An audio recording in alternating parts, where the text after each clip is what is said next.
Eh, nos dice Leonardo en qué momento podemos iniciar, ¿sí?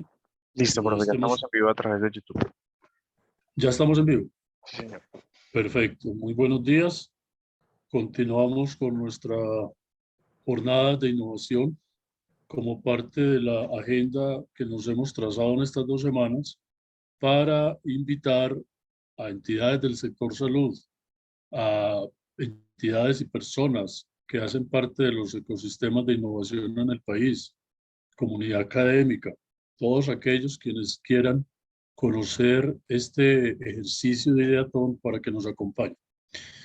De manera muy breve, voy a recordar el objetivo que nos hemos trazado con la Ideatón. Queremos generar un espacio para reconocer experiencias significativas que den cuenta de ellas, de cómo alcanzamos eficiencias o mayor eficiencia en el uso de los recursos, y la co-creación de propuestas innovadoras que den solución a los retos que nos hemos planteado. Dos modalidades tiene nuestra Ideatón. La primera se refiere precisamente a las experiencias significativas. Esto es, las entidades que se animen a compartir en el marco de la Ideatón experiencias que hayan tenido en los 2 o 3 últimos años, que den cuenta a ellas de cómo se mejora el uso de los recursos o los resultados en salud.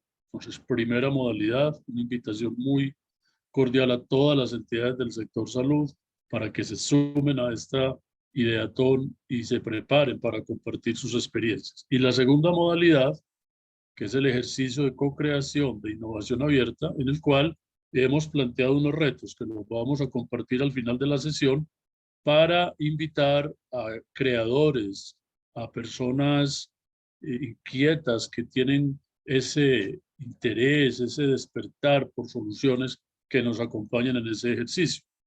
Se tiene previsto una premiación para las soluciones con estímulos económicos a un gran ganador por 20 millones de pesos, la mejor idea, digamos, que surja de la idea, toda la mejor solución.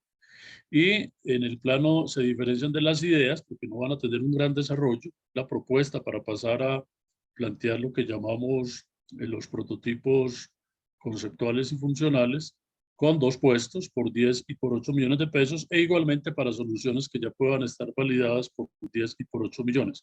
Y las experiencias significativas, que se refiere más a entidades, vamos a reconocer 3 experiencias que sean ellas una muy buena expresión de lo que es la eficiencia, donde el estímulo es fundamentalmente reputacional. Vamos a hacer un despliegue de esa experiencia, vamos a publicarla e invitarle a participar de varias jornadas. Durante estas 2 semanas estamos en el proceso de inscripción para participar de la Ideatón. Esto es, lograr que personas y entidades sean parte del público que seguirá participando de la Ideatón durante estos 2 meses, hasta el 28 de julio, que es la fecha en la cual se cierra la postulación de soluciones y experiencias. A partir de la semana próxima, o bien, en la semana próxima, vamos a realizar unas jornadas académicas con los temas o unos temas fundamentales que hacen parte de la sostenibilidad del sistema de salud. Recibirán todos su invitación y podrán pues estar atentos a ello. Vamos a estar en la ciudad de Bucaramanga en un evento en la Universidad Industrial de Santander para hablar de los retos de la atención primaria en salud para la sostenibilidad financiera. El día 15 estaremos en Cali, en la Pontificia Universidad Javeriana, donde realizaremos una agenda académica centrada en la eficiencia en la prestación de servicios. Y el día viernes 17 de junio estaremos con Salud en Barranquilla para dedicarnos en la agenda a hablar sobre la eficiencia en la gestión de riesgos. A partir de la semana entrante, entonces, se seguirá el proceso que llamamos de formación y acompañamiento. De modo que las entidades y personas que se hayan inscrito, que quieran participar de esta Ideatón, podrán participar en los talleres que tenemos diseñados con expertos para acompañarlos en la estructuración o el perfeccionamiento de su idea-solución, en el caso de la modalidad de innovación, o para sistematizar su experiencia en el caso de la participación con experiencias. En la primera quincena del mes de agosto, estaremos entonces valorando y seleccionando las propuestas presentadas para dar paso a la selección de los ganadores en la segunda mitad del mes de agosto y prepararnos para realizar la premiación el día 14 de septiembre. En el día de hoy vamos entonces a dedicarnos a las experiencias, a la sistematización de experiencias, pero antes una invitación para ir a nuestro sitio web, que lo ubican muy fácil con la seña www.gesuda.co, y allí está toda la información de la Ideatón, incluyendo nuestros correos de contacto, en donde podrán escribir frente a cualquier inquietud, comentario que pueda surgir en la medida en que se van aproximando a los términos de referencia. Hemos separado la jornada de hoy para hablar entonces de la sistematización de experiencias en el ámbito de los sistemas de salud. Y para ello contamos con la participación de la profesora Erika Peralta, quien es docente de la Facultad de Medicina de la Universidad de Antioquia, de Alexander Gómez, quien es director del Centro de Investigación e Información de ASEMI, y Blanca Llorente, quien es la directora de investigación de la Fundación ANASH. Con esto vamos a dar inicio a nuestro seminario que tendrá el siguiente orden y el siguiente funcionamiento. Vamos a iniciar con la profesora Erika en una intervención que puede tardar hasta 30 minutos, y a continuación vamos a tener la participación de Alexander y de Blanca con una presentación de 15 a 20 minutos sobre las experiencias y el llamado que ellos tienen frente a estos temas que nos hemos propuesto. Para dar paso entonces a las preguntas, comentarios, inquietudes que nos puedan hacer los participantes, bien a través del chat en Zoom como en YouTube. Presento a la profesora Erika María Peralta Aristizábal. Ella es magíster en motricidad y desarrollo humano. Pertenece al grupo de estudios de educación corporal del Instituto Universitario de Educación Física de la Universidad de Antioquia. Tiene experiencia en liderar proyectos de innovación en salud y sistematización de experiencias. Ella es docente de la Diplomatura en Innovación Social en Salud de la Facultad de Medicina, justo en el componente Cuerpo y Experiencia. Hemos invitado a la profesora Erika por la experiencia que ella nos podrá contar en lo que significa la sistematización de experiencias, que es el propósito fundamental de hoy. Invitarlos mucho a que se animen en sus distintas entidades a preparar la sistematización de su experiencia. Profesora Erika, muy agradecidos por su participación. Comenzamos a contar su tiempo. Ay, Dios. Buenos días. Deseo que estén muy bien en una linda mañana, un poco fría aquí en Medellín. Muchas gracias pues por la invitación, por estar acá. Y deseo y espero que estos 20 minutos de verdad los logre cautivar y seducir frente a esta linda metodología que nos permite de verdad trascender a una mirada mucho más holística de lo que es nuestra experiencia para poder tener elementos de cambio y transformación en nuestra vida. Bueno, les cuento un poquito de mí, pues trabajé en el Parque de la Vida, liderando diferentes proyectos de innovación social en salud. Tengo 20 años de experiencia en pedagogía. Mi fundamento principal es desde el cuerpo y la experiencia, precisamente, entender que el cuerpo no es una máquina que se compone y se descompone, sino que es un montón de complejidades donde lo afectan a uno diferentes cuerpos, diferentes momentos, diferentes espacios que precisamente dotan de sentido nuestra existencia y determina nuestras formas de comportarnos dependiendo de mis ideas adecuadas e inadecuadas del mundo. Entonces, precisamente el pensamiento crítico nos permite reevaluar y replantear nuestro sistema de creencias y poner como un filtro donde yo soy el protagonista de mi propio proceso de transformación. Entonces los seres humanos somos seres complejos, somos seres que estamos en constante transformación, que somos inacabados hasta el momento de nuestra muerte, estamos replanteándonos cosas, cambiando, no somos universales, hoy me gusta una cosa, mañana no, hoy estuve perdidamente enamorada de esta persona, pero ya después no de esa persona, sino de otra, entonces todo el tiempo nos estamos moviendo y la sistematización de experiencia es como una continuidad de eso, ¿cierto? Entonces vamos a ir acá a la presentación, que es como una ruta, es sobre todo una ruta de las preguntas que se nos plantearon, ¿cierto? Listo. A ver, yo puedo mover esto de acá. ¿Sí? Sistematización de experiencias en el ámbito de los sistemas de salud. Entonces acá tenemos varias preguntas. ¿Cuál es ese enfoque? ¿Cierto? Entonces vamos un poco, pues porque hoy no vamos a profundizar como en la metodología en sí, sino que vamos a entender de qué se trata esto, cómo lo podemos poner al servicio de los procesos de transformación para el mejoramiento de nuestros sistemas de salud y que se animen mucho de verdad a tener la sistematización como un elemento fundamental de ese aporte a nuestras comunidades del avance hacia los sistemas de salud. Entonces, en nuestros enfoques, ¿cierto? En nuestros enfoques, ¿por qué hacemos sistematización?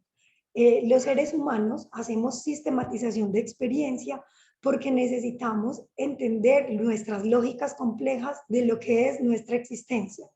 Hacemos sistematización de experiencias porque necesitamos generar nuevos conocimientos. Esto es algo fundamental de la sistematización. Cuando a mí me dicen, vamos a sistematizar algo, inmediatamente yo me imagino organizar, ordenar, poner un orden cronológico, un orden lógico, pero no es lo mismo decir sistematizar experiencias, porque la sistematización de experiencias tiene una profundidad mucho más grande que solamente poner unos datos en un orden.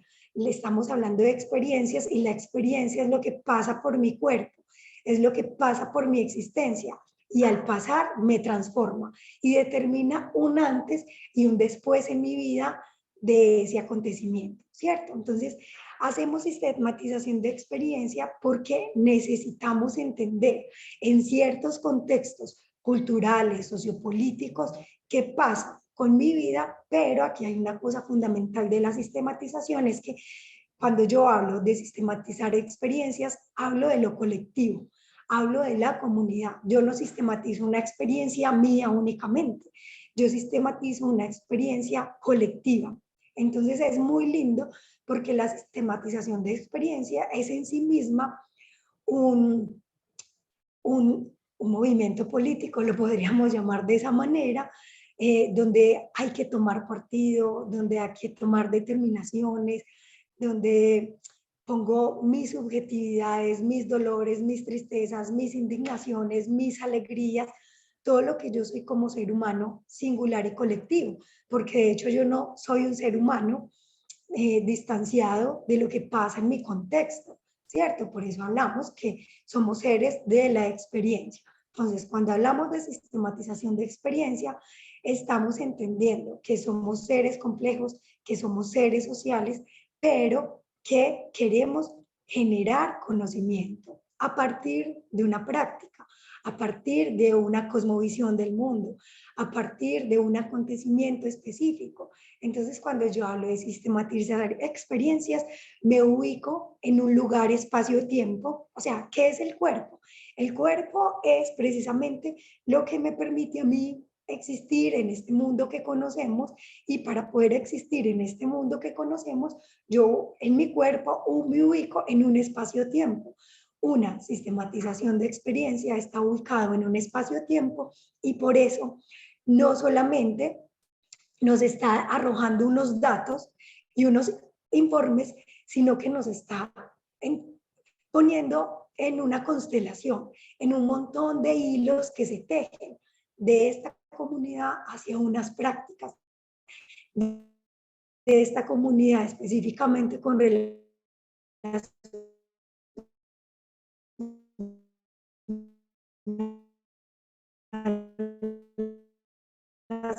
salud, en cómo ven la salud. Entonces, de esta experiencia que vivimos y visiones más holísticas, podríamos entonces hablar de un buen vivir.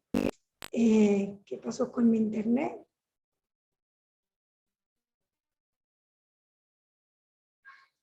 ¿Ustedes me ven bien? Dice que me quedé sin internet. Profe, te escuchamos bien. Listo. Entonces, para eso sistematizamos, para darle un valor superior a ese conocimiento que surge del intercambio social, que surge de mis angustias también, que no solamente se quedan en el ámbito de lo académico, de lo teórico, eso por allá que parece a veces tan inalcanzable, tan lejos de nuestros contextos cotidianos. La sistematización de experiencia aparece como para decir, venga, lo que vivimos en nuestra cotidianidad, lo que nosotros nos preguntamos, nos agobia, tiene datos supremamente importantes que nos van a permitir generar conocimiento y generar conocimiento valioso para nuestra transformación. Entonces, ¿cuáles son los objetivos de la sistematización de experiencias? Los objetivos de la sistematización de experiencias son reconstruir una historia, pero una historia en un contexto un poco más estético, no desde lo bonito o lo feo, sino entendiendo la estética como eso que me permite un encuentro que afecta mis sentidos y mis emociones. Entonces, cuando yo veo a alguien, voy a poner ejemplos súper concretos, cuando yo veo a alguien, me genera unas emociones, pasa por mi cuerpo esa experiencia y me genera placer, me genera angustia, me genera miedo, me genera alegría, ¿cierto? Eso que yo siento, eso que me afecta a ese mundo afuera diferente al mío, es un acto estético. Entonces, un objetivo claro de la sistematización de experiencia es poder recoger esa estética que hay en la experiencia. Es eso que no se puede ver a simple vista, no es el dato. Y no estoy diciendo que el dato no sea valioso, el dato nos da un informe, nos informa acerca de algo, pero cuando el dato no tiene sentido, cuando el dato no lo interiorizamos, no hace parte como de nuestra carne, de nuestras células, es un dato vacío que yo no trasciendo a mi experiencia de vida. Entonces, ese acto estético me permite a mí ver lo que está oculto de un proyecto de investigación, ¿cierto? Yo que puedo sistematizar, yo puedo sistematizar algo que ya pasó, algo que ya existió, un proyecto. Ah, listo. Entonces vamos a hablar acerca de un proyecto, voy a inventar algo, un proyecto acerca de cómo mejorar las condiciones nutricionales de nuestros niños y adolescentes en las comunas de Medellín. Ese proyecto se realizó. Ah, listo, vamos a sistematizar, ir un poco luego de eso que ya se vivió, vamos a reconstruir esos relatos, esas narrativas en eso profundo. ¿Qué le permitió a las personas que vivieron esa experiencia un antes y un después de su vida? O sea, la sistematización de experiencia me permite a mí entender los valores y los sentidos de esas prácticas que se incluyeron en una comunidad. Entonces, no es solamente el dato, no es solamente la estadística, no es solamente un infográfico, es entender lo complejo que somos los seres humanos con relación a cómo tejemos nuestras comprensiones del mundo. Entonces, la sistematización de experiencia nos podría dar en el contexto del ejemplo que les acabo de decir, que implica el alimento para las personas de esa comunidad. ¿Cuáles son sus prácticas sociales con relación a cómo se preparan los alimentos? Se fríen, se cocinan, se comen crudos, porque eso nos permite un entendimiento de los modos de actuar y de pensar de esta comunidad. Y cuando yo entiendo esos modos de pensar y de actuar, de esa comunidad. Yo puedo tener injerencia desde el pensamiento crítico y político frente a esas prácticas. Yo puedo dar herramientas y elementos que emancipen a esa comunidad, que es un elemento fundamental de la sistematización de experiencias. Una sistematización de experiencias, por eso les decía, no es ajena y toma partido frente a así diferentes situaciones, por ejemplo, de nuestro sistema de salud. Me permite a mí entender por qué, pero además decidir cómo sí o cómo no con relación a mi salud específicamente, ¿cierto? Entonces, eso es uno de sus objetivos. ¿Cuáles son los actores involucrados? Pues sí o sí, las personas que vivieron la experiencia, las personas que hicieron parte. Entonces, cuando yo hablo de actores involucrados, tengo que tener supremamente presente algo que va mucho más allá de solamente recoger esos datos. Y si yo estoy hablando de generar conocimiento, tengo la responsabilidad, ¿cierto?, de concretarlos con cosas que ya existen. Entonces es muy importante ir al marco conceptual. Entonces, cuando yo voy a hacer una sistematización de experiencia, necesito organizar esos datos con relación a una categoría. Listo, con relación a la alimentación. Entonces, una categoría sería ¿qué es alimento? Yo necesito saber qué hay en el contexto epistemológico con relación a la alimentación. ¿Qué significa alimentación? ¿Qué significa alimentación adecuada y suficiente? ¿Qué significa la alimentación en un contexto sociocultural de una comuna de Medellín que tiene estas condiciones? Yo necesito nutrir también esa parte epistemológica para poder problematizar esa experiencia viva con esos datos que la academia realmente me da. Para mí la academia tiene sentido en tanto nos permite a nosotros herramientas que nos transformen nuestra existencia, porque si no sería un dato. Yo no me gano nada con tener un montón de conocimientos con relación a la salud si yo no los paso por mi cuerpo. No es coherente, no es congruente hablar sobre prácticas de salud mental si mi propio trabajo no me permite tener prácticas de salud mental, de ocio, de tiempo libre, de tener el tiempo de preparar mis alimentos, ¿cierto? Entonces, es muy linda la sistematización de experiencia porque casi que coge la academia y la vuelve en algo cotidiano, en algo tangible, en algo aprovechable. La baja de ese lugar como inalcanzable a veces y la pone realmente al servicio de la cotidianidad, que es donde debe estar. Entonces, ¿cuáles son los actores? Las personas que hicieron parte de la experiencia. Pero aquí es muy importante esa delimitación del objeto de mi investigación, porque dentro de una investigación tan amplia, pues yo no voy a sistematizar todo. Yo sistematizo lo que realmente es importante para ese cambio y esa transformación social y ese empoderamiento social, político, con relación específicamente en este momento a nuestro sistema de salud, podríamos decir. ¿Qué herramientas utilizamos? Entonces aquí necesitamos primero, obviamente, conocer esa sistematización, ese proyecto que vamos a sistematizar, esa vivencia que ocurrió en un espacio-tiempo. Necesitamos conocer unos contextos sociopolíticos. Entonces, para eso yo voy a tener una información primaria y una información secundaria. Mi información primaria es, bueno, conozco ese proyecto con sus objetivos, con su metodología, con todo lo que eso implica. Entonces, en ese contexto sociocultural tengo otra información. Los recortes de periódicos, de revistas, de narrativas que yo puedo reconstruir. Si estamos diciendo que una sistematización de experiencia es como revivir en términos de lo emocional también, de lo vivido, del cuerpo, yo tengo que volver a estructurar esa historia que pasó. Y es muy lindo porque cuando yo vuelvo a reconstruir esa historia, me distancio un poco de eso que vivimos y me doy cuenta de cosas que cuando estuve inmersa no me había dado cuenta.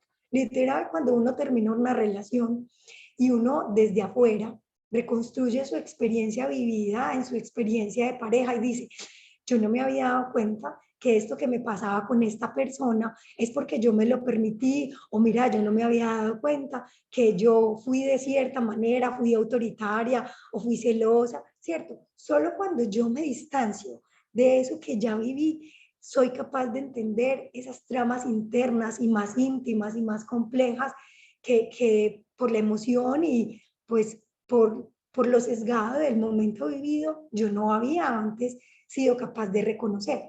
Reconstruir esa narrativa me permite develar esas cosas ocultas, así como en el Principito, lo esencial es invisible a los ojos, ¿cierto? Eso es una sistematización de experiencia, develar lo que es invisible a los ojos, esas tramas ocultas. O sea, eso, yo necesito ser curioso, yo necesito ser intuitivo, yo necesito tener un ojo súper agudo para poder tener mucha empatía. Yo no puedo llegar a sistematizar una experiencia si no tengo empatía con ese contexto, si yo no me mezclo con él, si no me hago uno con él, ¿cierto? Entonces, en esas herramientas yo necesito reconstruir esa historia. Entonces, necesitamos fotos, videos, información de entrevistas, de grabaciones que hayan sucedido en esa experiencia, pero además en mi propia sistematización de experiencias.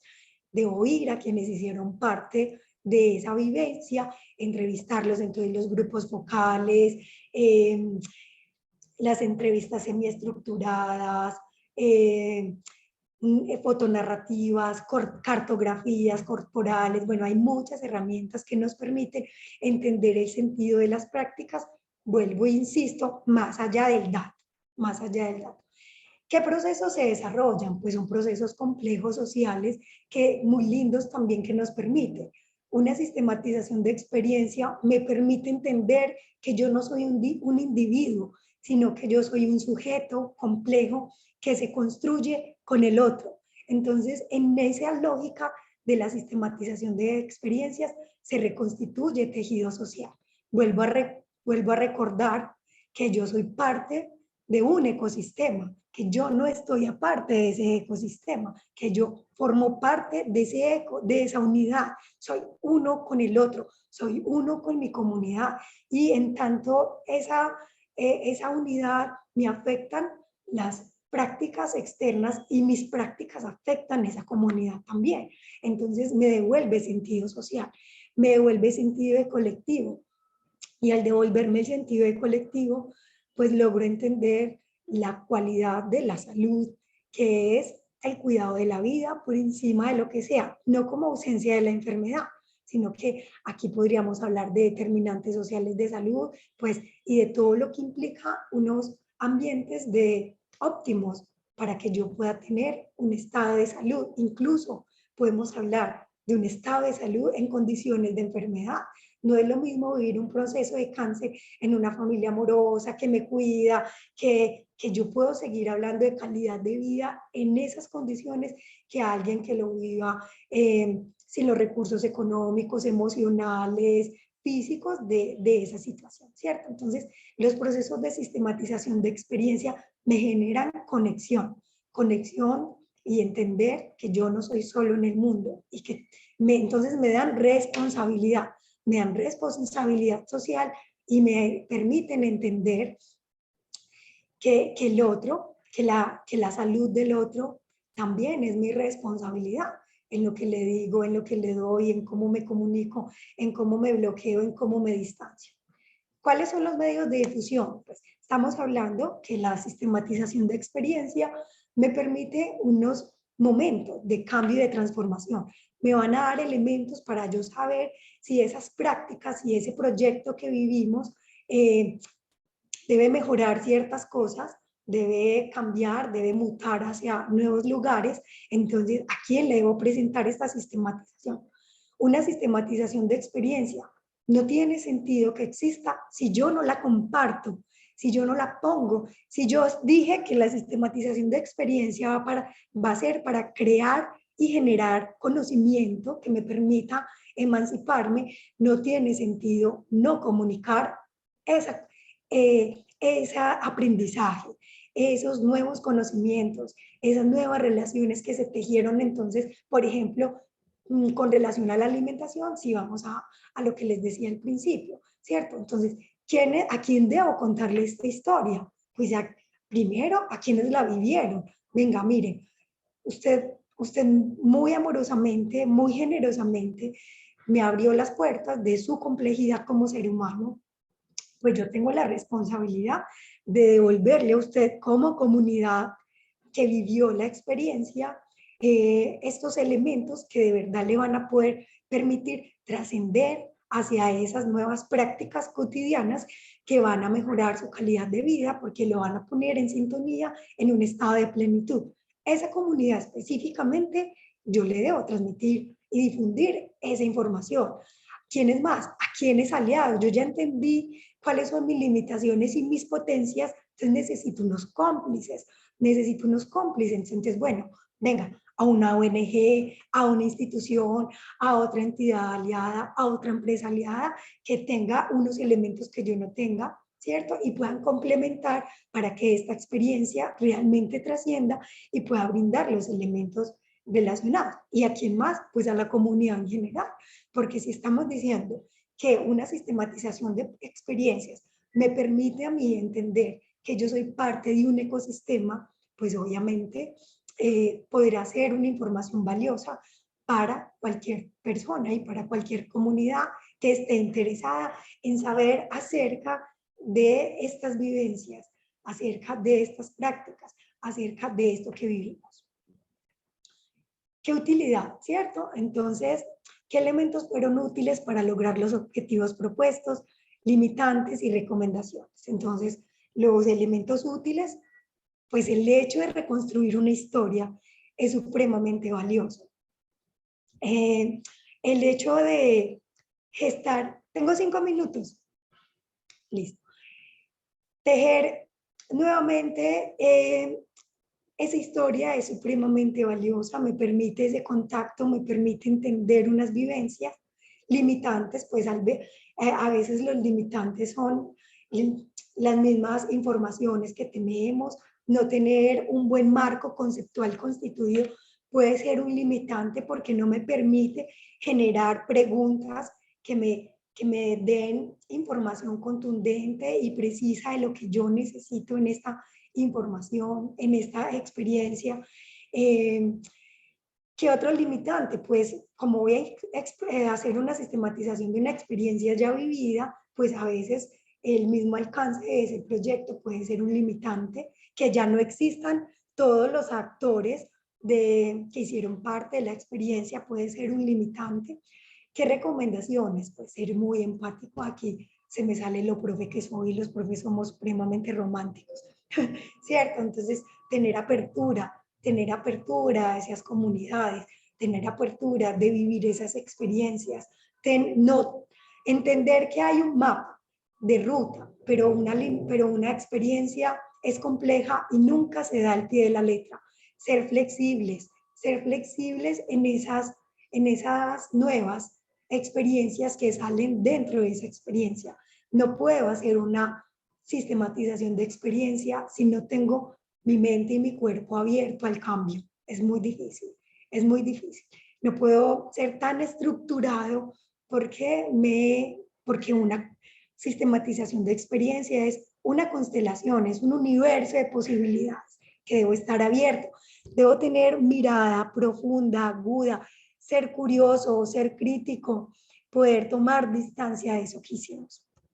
Y finalmente, entonces, ¿cuál es la relación que podría tener entre la sistematización de experiencia y la innovación en proyectos de investigación en innovación en salud? Pues son una herramienta fundamental social para el cambio hacia esas nuevas formas de entender la salud.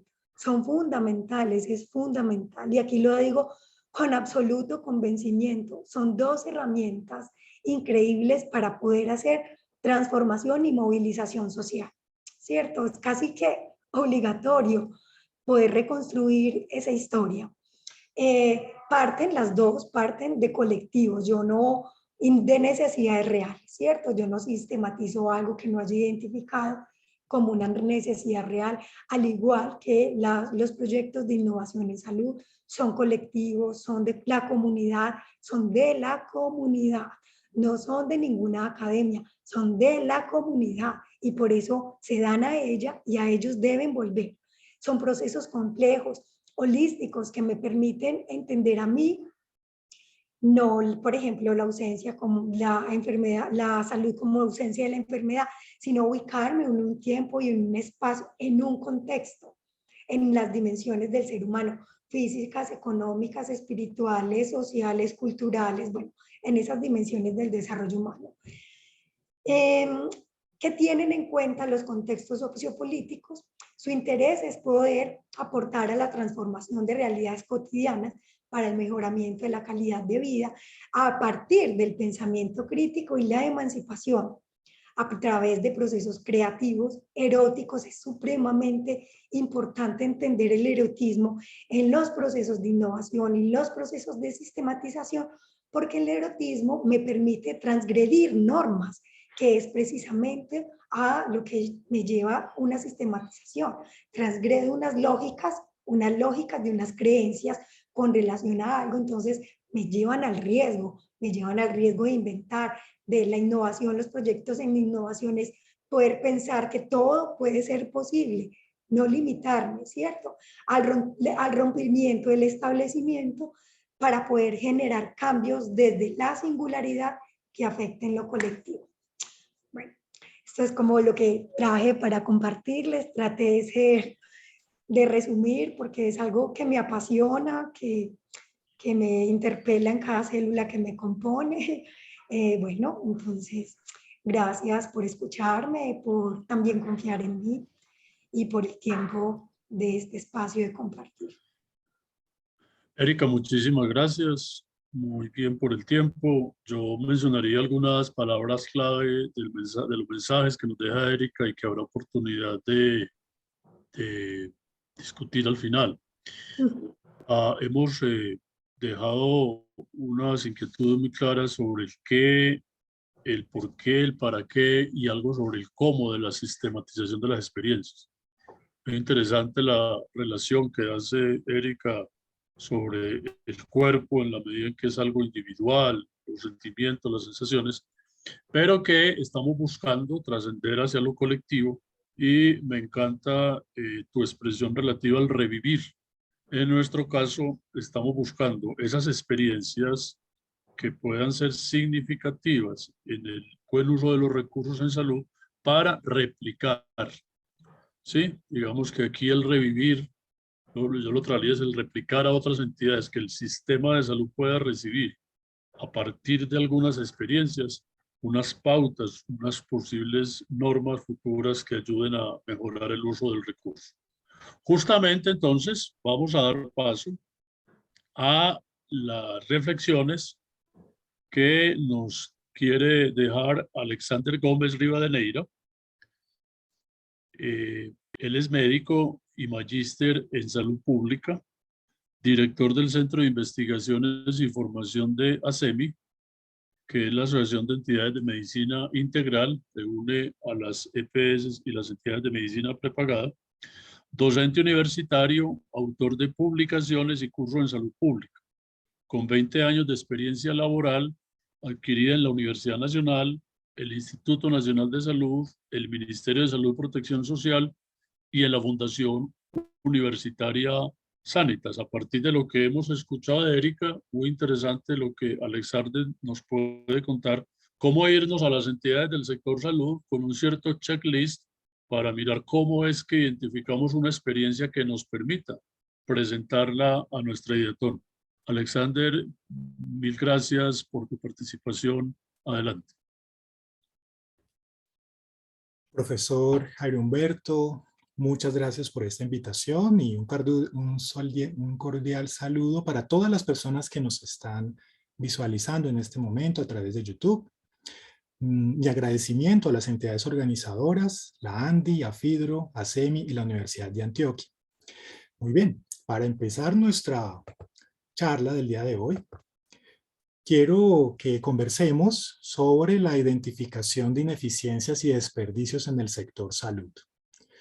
Mi nombre es Alexander Gómez, soy director del Centro de Investigación y Formación de la Asociación Colombiana de Empresas de Medicina Integral, y nuestro objetivo en esta charla es conversar con ustedes sobre cómo hacer esa identificación de ineficiencias en nuestra cotidianeidad que nos permita innovar y sistematizar experiencias de superación de esas fallas.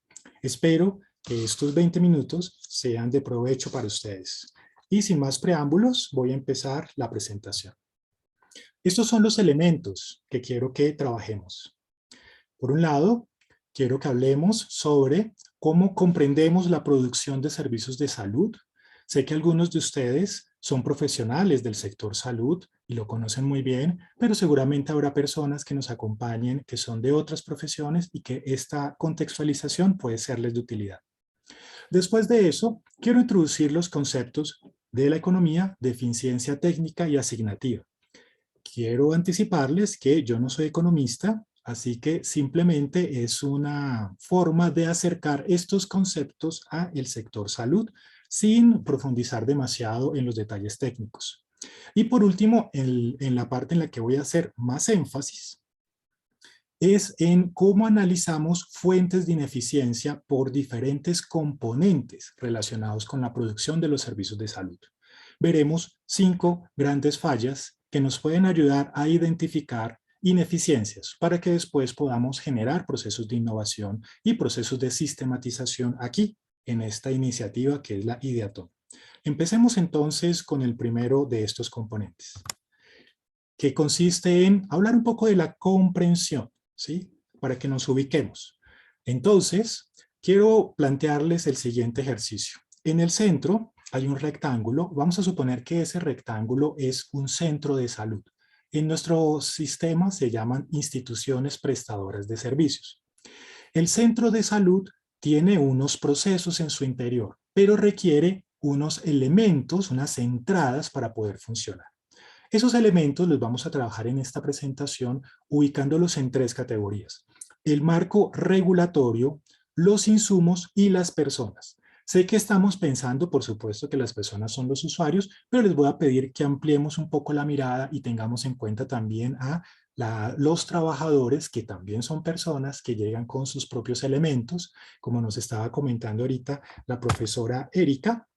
La profesora Erika Peralta nos hablaba de la complejidad que tenemos los seres humanos. Entonces, estos trabajadores y estos usuarios, por supuesto, ameritan una reflexión.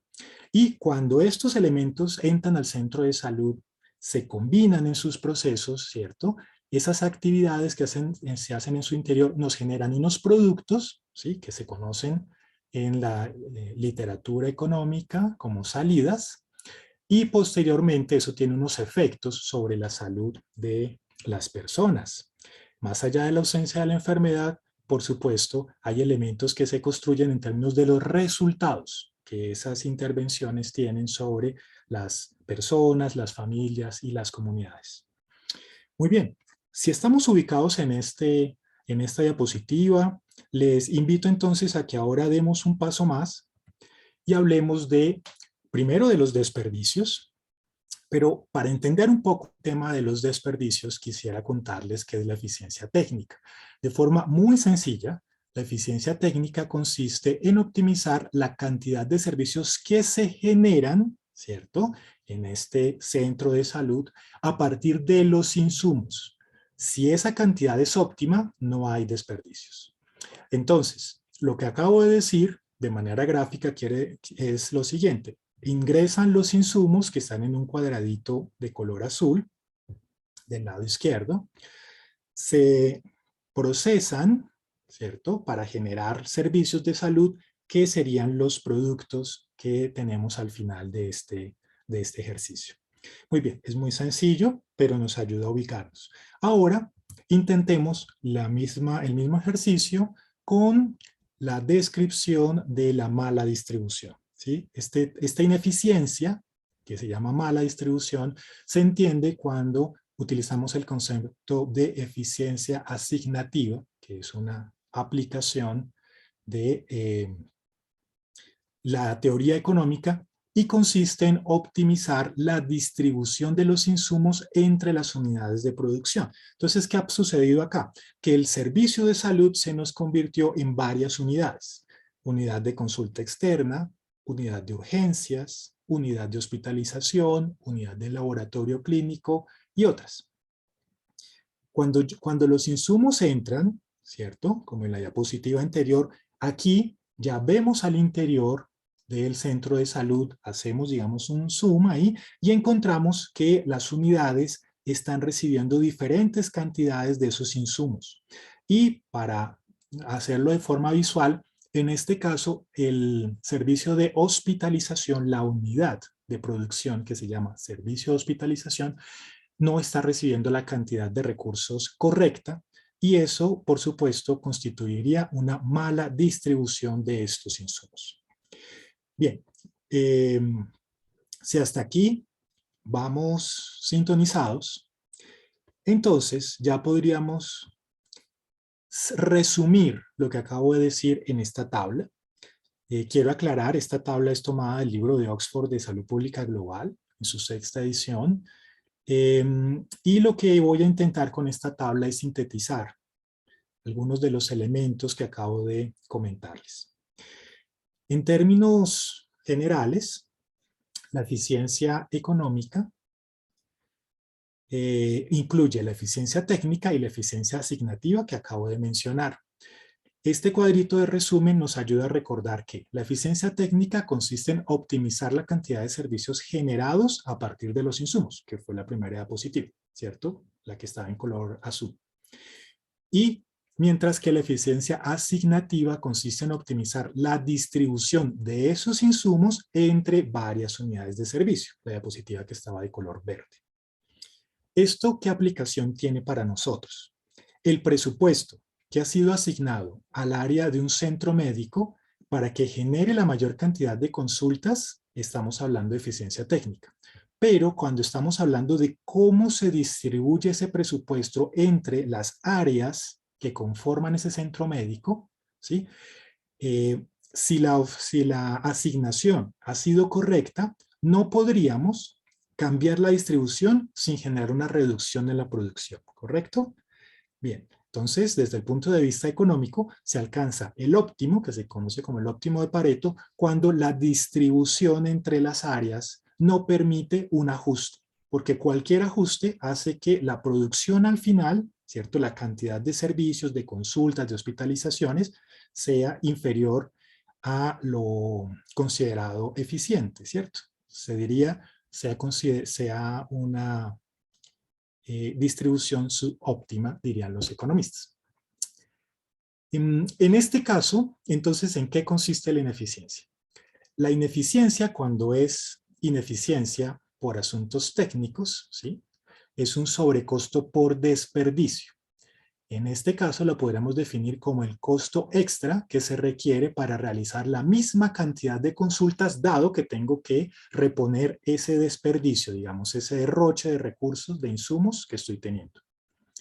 En la eficiencia asignativa, la ineficiencia es el sobrecosto de oportunidad, o sea, el costo extra que tengo que cubrir por una mala distribución de los recursos. Observen que en estas dos situaciones, el centro de salud está generando una menor cantidad de servicios, ¿cierto? De consultas, de hospitalizaciones, de lo que debería con los recursos que tiene disponibles. Ustedes me dirán, ¿y esto qué importancia tiene?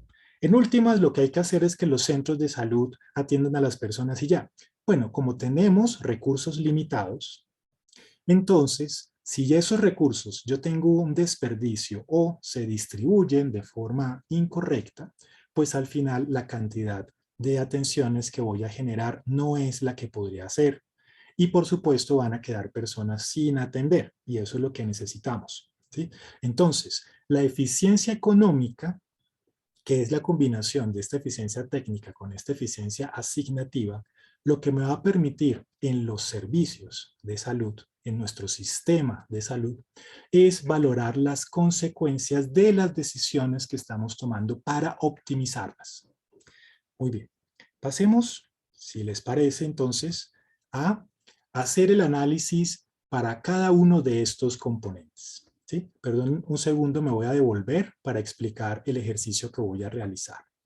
Lo que voy a hacer es que voy a tomar cada uno de los componentes que están en esta diapositiva, ¿sí? El marco regulatorio, los insumos, las personas, los procesos, los productos, y analizar cuáles son las ineficiencias que se puede generar en cada uno de ellos.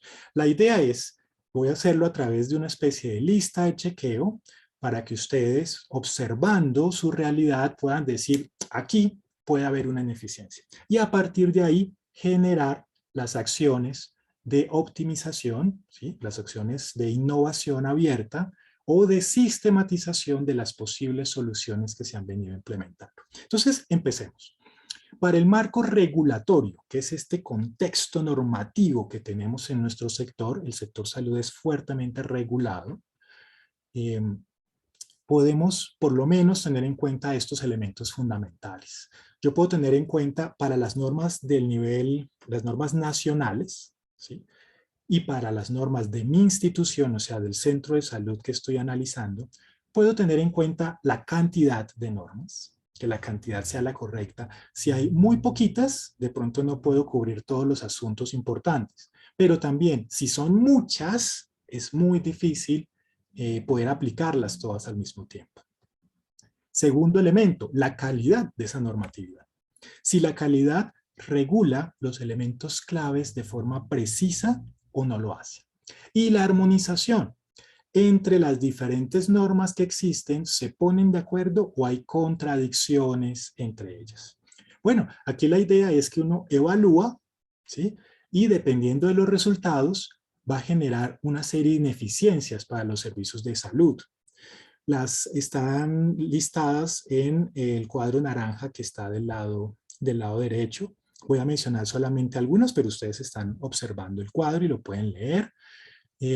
Pero, por ejemplo, genera inestabilidad jurídica, genera transferencia de riesgos entre entidades, los problemas normativos además generan pérdida de confianza, que no se puedan observar correctamente los mecanismos establecidos en la ley para proteger los derechos fundamentales, o una recentralización administrativa y financiera que afecta el desempeño de las entidades territoriales. Las políticas de contratación y de auditoría también pueden ser asfixiantes o, por el contrario, completamente ineficaces si no tenemos este marco regulatorio funcionando correctamente.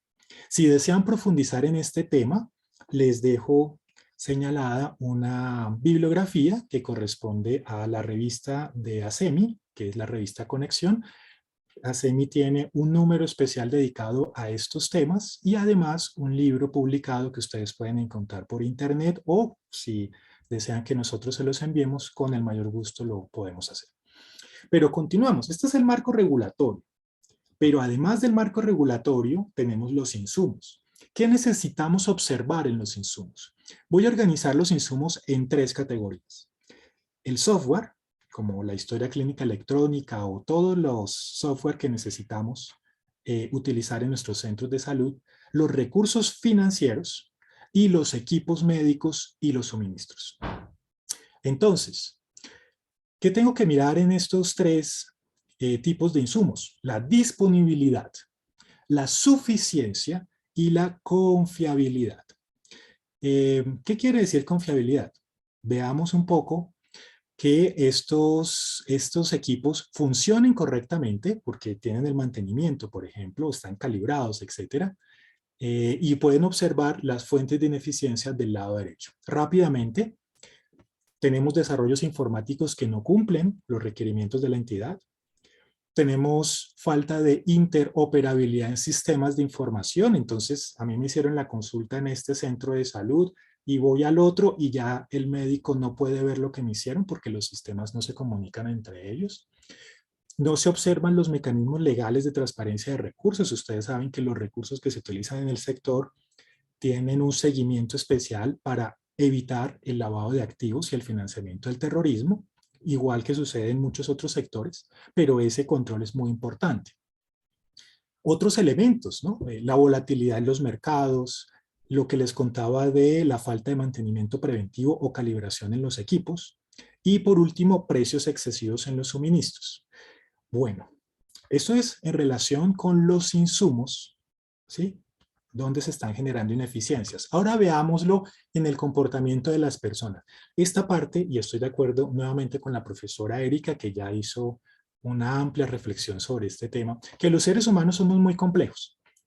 Pero para poder identificar algunas ineficiencias, me tomé el atrevimiento de, a partir de este capítulo de economía, de economía comportamental y salud, establecer 4 ideas que de pronto nos puedan servir, ¿sí? Que lo podemos valorar en los trabajadores del centro de salud y también en los usuarios, porque el hecho de que yo me ponga una bata blanca no hace que yo deje de ser un ser humano, pues con todas sus complejidades. Entonces, 4 elementos para revisar. Primero, en el centro de salud tengo recompensas que generan incentivos perversos. Los seres humanos van probablemente a cambiar su comportamiento en función de esas recompensas. Pero también cuando las personas deben tomar decisiones apresuradas, contando con información incompleta, también van a tomar no solamente malas decisiones, sino que su comportamiento va a cambiar. Otra opción es cuando las personas deben tomar decisiones y entonces tienen una opción predefinida. Y habitualmente los seres humanos nos vamos por la decisión predefinida para evitar hacer esfuerzos, ¿sí? El refuerzo, por último, el refuerzo social, cuando estoy rodeado de personas que me están observando, que me están preguntando o con las que yo estoy estableciendo relaciones de competencia, eso también modifica mi comportamiento. Estos comportamientos, ¿sí?, se ven como ineficiencias en 3 aspectos. Insisto, esto es un resumen muy rápido, seguramente incompleto, pero espero suficientemente panorámico para que ustedes puedan ubicarse. Entonces, les decía, el primer comportamiento se llaman sesgos comportamentales. Las personas, cuando tomamos decisiones, utilizamos sesgos. Esos sesgos hacen que sistemáticamente nos equivoquemos. Eso no es ni bueno ni mal. Las personas, por ponerles ejemplos, preferimos lo que sucede en el presente a lo que puede pasar en el futuro. Las personas preferimos mantener las cosas como están. Las personas no siempre nos sentimos motivadas a actuar. A veces preferimos dejar que otros sean los que asuman esas situaciones. O, por ejemplo, las personas no nos gusta perder. Tampoco nos gusta sentir arrepentimiento. Todos estos elementos que se conocen como sesgos, ¿sí?, sesgos cognitivos que generan sesgos comportamentales, hacen que el comportamiento de las personas no sea como se espera desde el punto de vista de las teorías económicas y administrativas, sino que las personas hacen algo que uno pensaría que es inusual, ¿cierto? Como por ejemplo, es un ejemplo, espero no molestar a nadie, uno supone, si tenemos un medicamento disponible y las personas necesitan el medicamento, pues van a comprar el medicamento o lo van a recibir y lo van a llevar a su casa y se lo van a tomar juiciosamente. Pero todos sabemos que eso no es así. Y si ustedes van a su casa y abren una mesita de noche, seguramente van a encontrar algunas cajas de medicamentos que les mandaron y ustedes no utilizaron, por muy buenas razones. Lo que quiero decir simplemente es, fíjense que el comportamiento de las personas cambia por una serie de argumentos que hay que tener en cuenta porque generan ineficiencias. Segundo punto, la generación de externalidades negativas. Yo puedo afectar a otras personas de manera involuntaria, simplemente porque mi acción tiene efectos sobre los demás. Les pongo nuevamente un ejemplo. El medicamento era para una enfermedad infecciosa. Voy a poner un ejemplo cualquiera, para tuberculosis. Entonces, yo fui a mi casa, cogí el medicamento, lo puse en la mesita de noche y no me lo tomé. ¿Qué sucede? Que al no tener un buen tratamiento, voy a contagiar a otras personas de una enfermedad pues, que es grave. Entonces, el derroche de insumos, la no asistencia a las consultas, el uso no pertinente de urgencias, que son algunos de los retos que ahorita el profesor Jairo Humberto nos va a contar al final, están relacionados, por ejemplo, con esta fuente de ineficiencia, con la generación de externalidades negativas. Y otra opción, que por supuesto ya puede tener implicaciones legales, son los comportamientos fraudulentos. Por ejemplo, es simplemente un ejemplo, el no pago o el pago inferior de las cotizaciones para el sistema de salud, o la suplantación en el que una persona se hace pasar por otra para poder recibir, por ejemplo, una incapacidad. Ese tipo de cosas son comportamientos que se generan por fallas en la manera como las personas estamos tomando decisiones, en las que a veces no tenemos en cuenta que estamos afectando a otras personas con nuestro comportamiento. Bueno, pero sigamos. Hablemos de las fallas administrativas y operativas. Aquí el cuadro se hace un poquito más complejo, porque aquí hay más elementos relacionados, pero intenté hacer una síntesis. Y quisiera hablarles de 5 grandes fallas. La primera falla, fallas en la planeación, la coordinación y la evaluación. Fallas, segunda, en la gestión de programas. Tercero, fallas en el liderazgo, la comunicación, la solución de conflictos, digamos, más en las relaciones a nivel interpersonal. La otra Perdón, falla... Sí, señor. Alexander, te voy a pedir que aceleres porque es que ya se nos agotó el tiempo. Perfecto, sí, señor. Muchas gracias. Están muy claras las diapositivas. Yo creo que aceleramos y terminamos. Muy bien. Entonces, les decía que otra falla puede ser cuando la atención no está basada en el valor o no está centrada en las personas. Y por último, cuando no estoy implementando herramientas que están disponibles como los sistemas administradores de riesgo o metodologías Lean para mejorar la eficiencia en el sector. Ustedes observan 5 fuentes de ineficiencia que se generan, entre ellas el manejo innecesario de actividades, los errores involuntarios y por supuesto la insatisfacción del talento humano. Y en cuanto a los servicios que se producen, tenemos una serie de criterios: la oportunidad, la idoneidad, la satisfacción, la seguridad, la concentración en el uso o la cobertura en el uso. Y en cualquiera de estos elementos podemos tener fallas. Los servicios están agrupados en 3: las consultas ambulatorias, los egresos cuando la persona es hospitalizada y las atenciones que se hacen a nivel comunitario o domiciliario. Y se generan las ineficiencias que ustedes observan en el lado derecho. Fundamentalmente podemos hablar de sanciones legales, eventos adversos, cobertura insuficiente de la población y la necesidad de que la población tenga que ser intervenida nuevamente.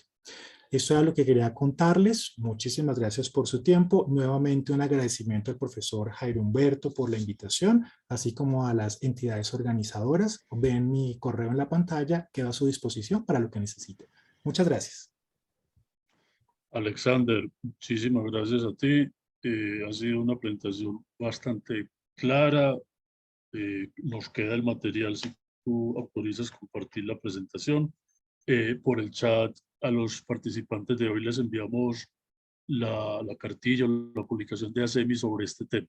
Tenemos así unos elementos técnicos muy importantes que podrán ser ampliados en los talleres que adelantaremos para acompañar a las entidades participantes en la sistematización de sus experiencias. Creo que para entonces podemos contar nuevamente con Alexander, porque hay todo un marco conceptual bastante claro y útil. Muy importante en este planteamiento es justo que estamos combinando, reuniendo 2 conceptos diferentes de eficiencia: la técnica, que es un tema mucho más concreto, yo diría ingenieril, en la medida en que justo se da cuenta del desperdicio en que podamos estar incurriendo. Y allí pues uno de los esfuerzos de los distintos participantes para identificarlas y compartir su experiencia. Pero del otro lado, lo que llamamos la eficiencia asignativa, que compromete ya la organización como un todo en la medida de lo que significa la distribución de los recursos. Vamos a dar paso a la presentación de una experiencia, donde vamos a poder visualizar un poco lo que hemos visto atrás y ubicar en dónde estamos viendo esta experiencia que pueda significar una mejora de eficiencia de cara a la sostenibilidad del sistema de salud. Para ello nos acompaña Blanca Llorente. Ella es economista, especialista en evaluación social de proyectos, máster en salud pública con énfasis en medio ambiente.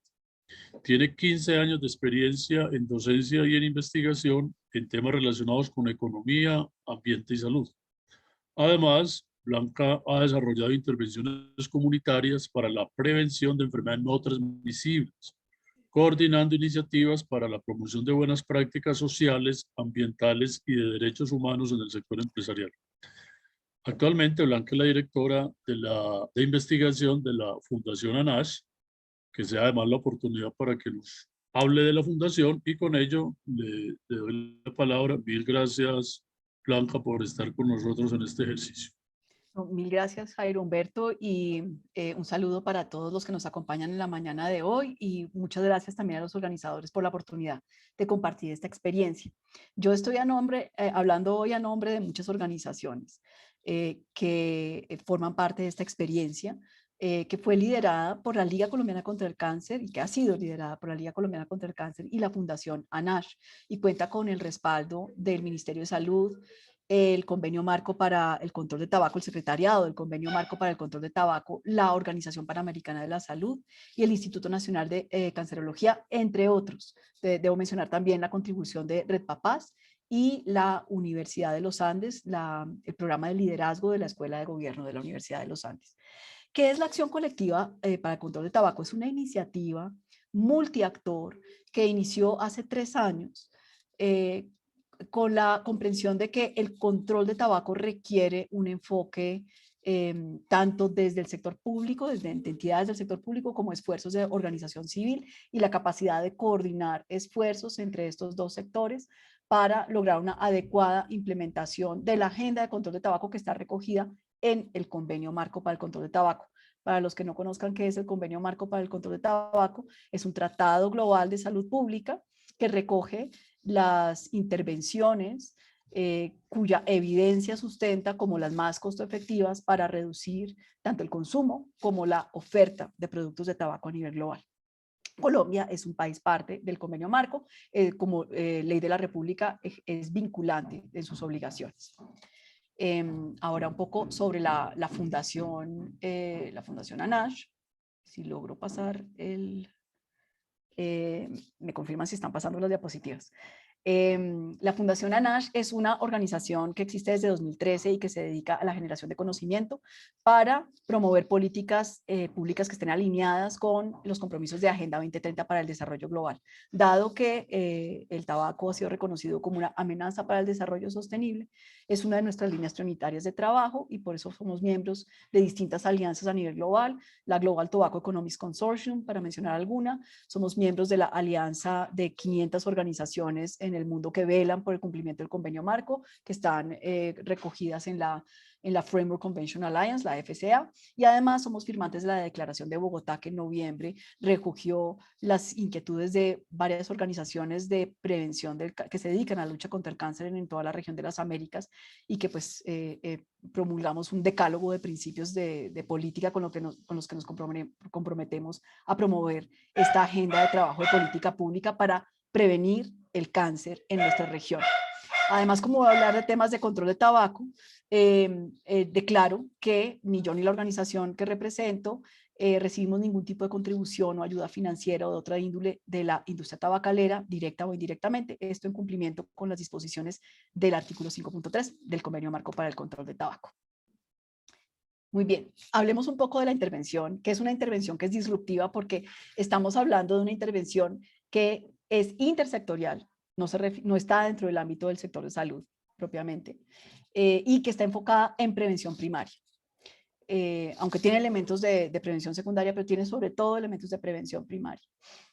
¿Cuál es el contexto? Y voy a hablar en términos de la teoría del cambio que sustenta esta intervención. ¿Cuál es el contexto y cuáles son los mecanismos que están detrás de esta intervención?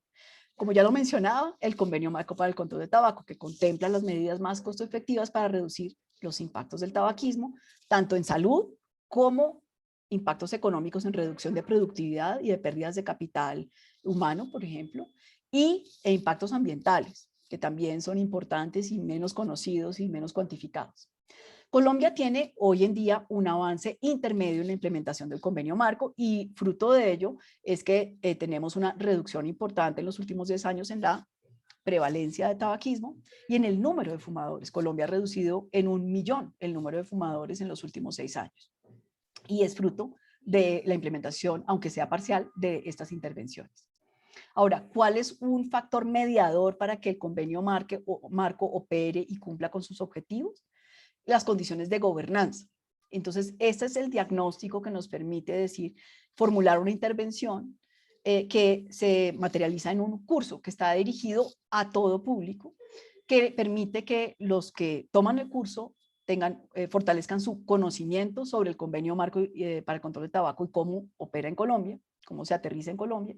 Segundo, con qué herramientas pueden contar desde su propio rol en sus comunidades, en el rol social que cada uno de los actores tenga, para implementarlo, contribuir a la implementación del convenio marco.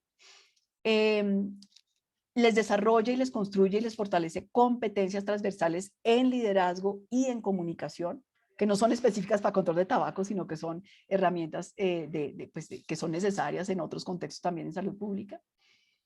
Y tiene un alcance geográfico, que es el territorio de Colombia, que tenga cobertura de Internet. Como es un curso virtual, pues obviamente ese es un prerequisito, que la gente tenga acceso a Internet.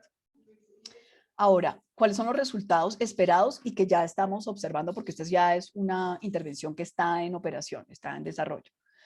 Queremos contar con líderes de sociedad civil que estén empoderados y que sepan cuál es el contexto normativo en Colombia respecto a control de tabaco, que sean capaces de identificar oportunidad de mejoras en la implementación de esa regulación, que formulen estrategias que sean relevantes para su propio contexto, de manera que respondan a esos desafíos de implementación. Y pues obviamente también queremos ampliar la red de la acción colectiva para el control de tabaco para poder hacer acciones de incidencia política mucho más amplias, mucho más representativas y con mayor legitimidad, porque tenemos unas raíces en la comunidad pues mucho más cercanas. En últimas, la meta que tenemos es mejorar la participación ciudadana en la implementación del convenio marco, porque sabemos que el fortalecimiento de ese pilar, la participación ciudadana, es necesario para mejorar la gobernanza.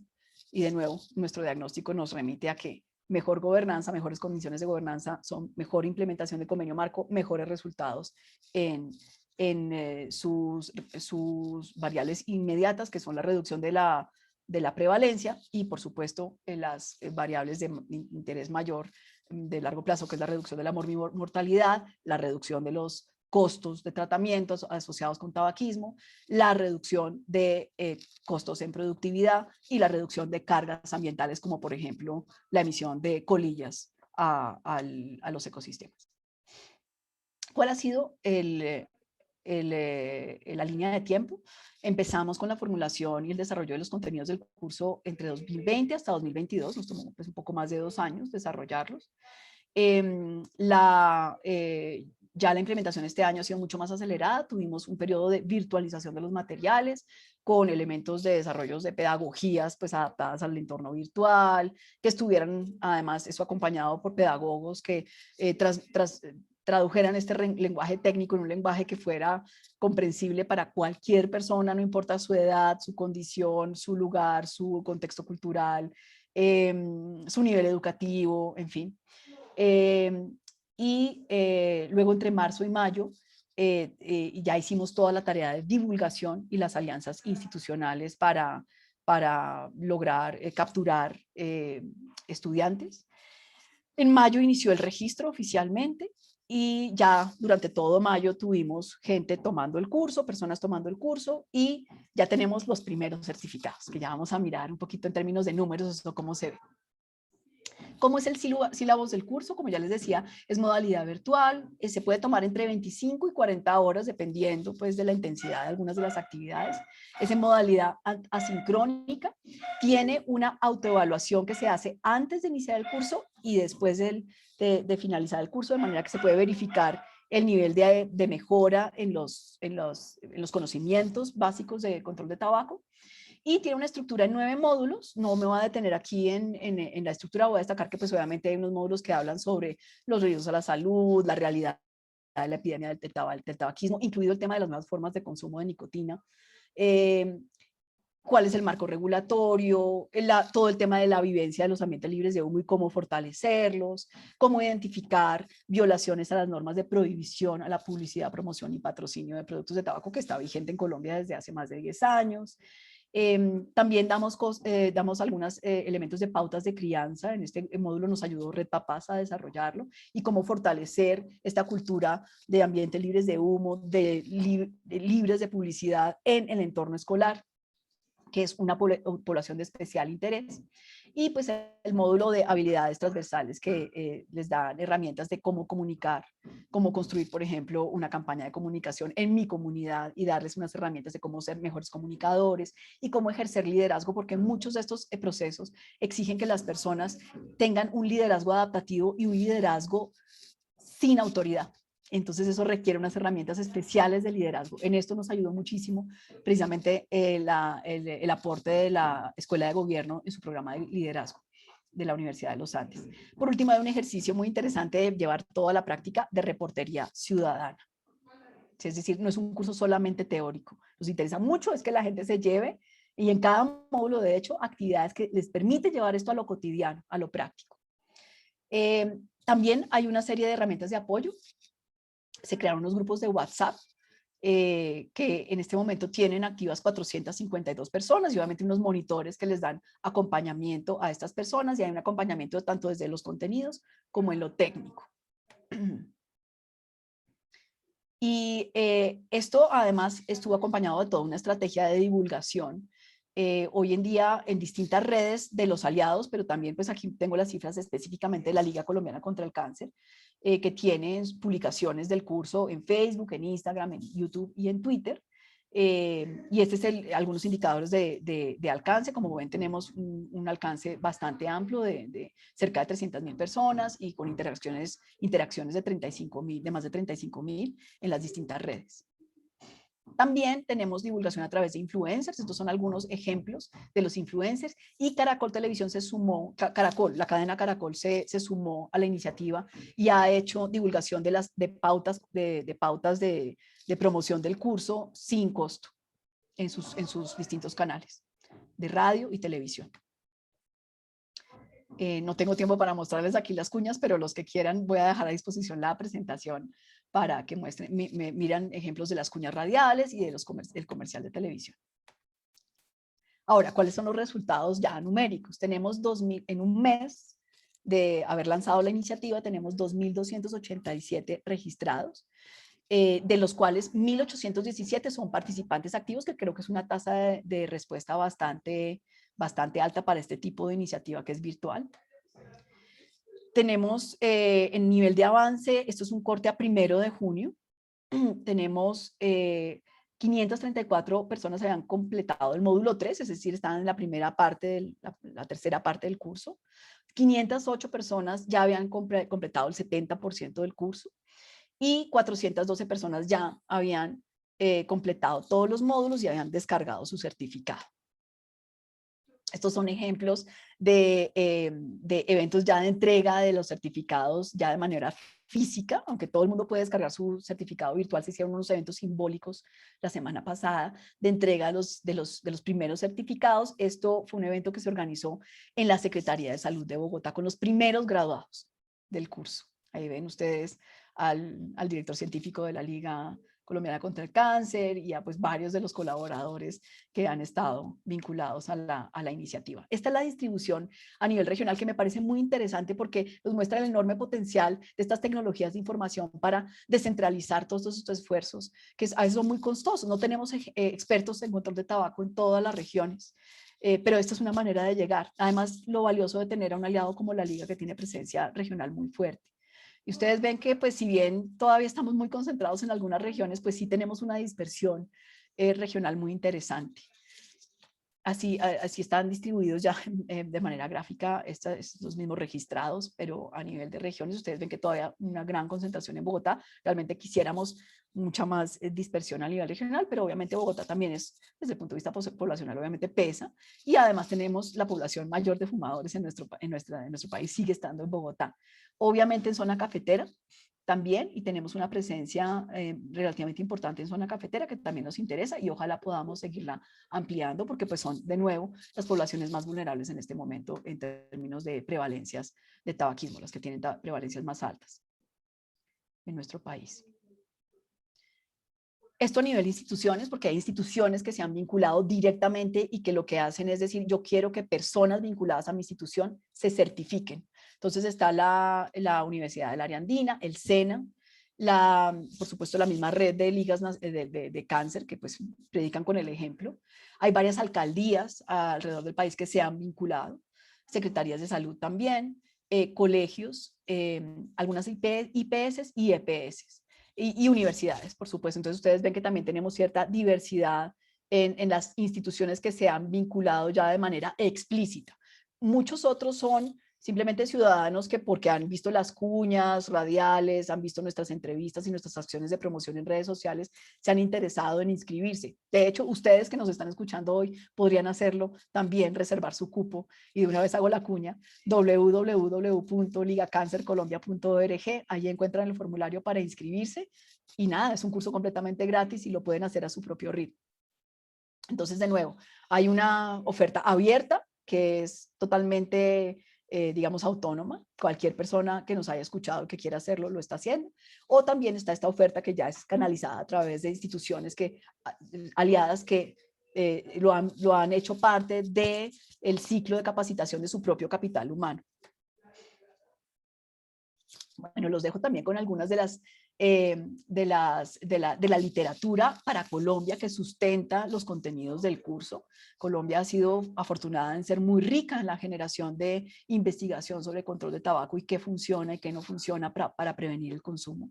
Y esto es parte de lo que sustenta nuestra intervención.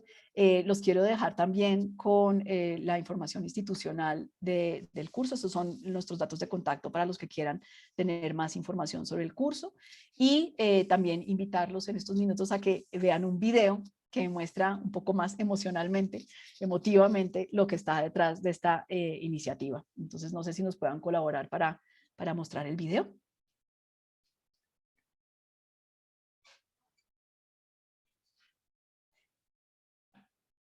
Adelante, ¿quién tiene el video, Blanca? Te lo muestro. Ah, perfecto, adelante Luis, gracias. Muchas gracias.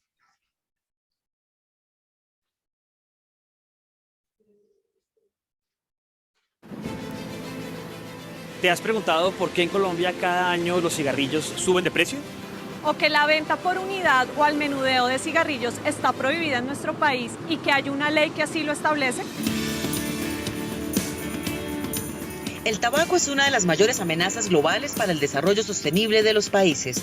No solo para la salud pública, sino para otras dimensiones como la económica, social y ambiental. Los retos para poner fin a la epidemia del tabaquismo continúan. En Colombia, el consumo de productos de tabaco sigue representando la quinta causa de muerte y discapacidad y la muerte de más de 34.000 personas cada año. Entidades gubernamentales y no gubernamentales se unen para crear una herramienta virtual y participativa.